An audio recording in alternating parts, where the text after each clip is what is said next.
find an excluded value when you have more than just one letter or number, we have to factor that. So I'm going to factor this, which is r plus 6 and r minus 6. And that equals 0. That's what we want to find what letter. So first one was r will equal negative 6 and r will equal a positive 6. And those are the numbers that can't be. So those are the excluded values.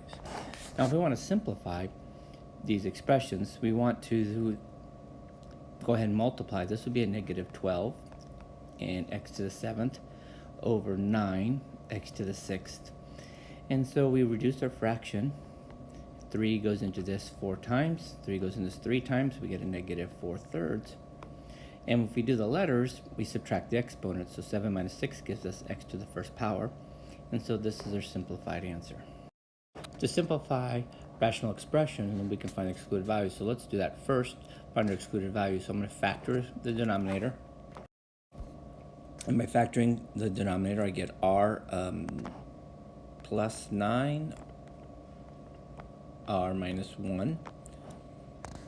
And so r cannot equal negative 9, and r cannot equal 1. So there's my excluded values, so I found those.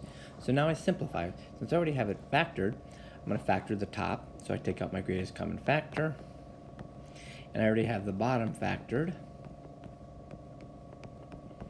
And I cross out what's exactly alike. So r plus 9 and r plus 9 cross out because they are the same factors. And so I'm left with 2 over r minus 1. And our excluded values are negative 9 and 1.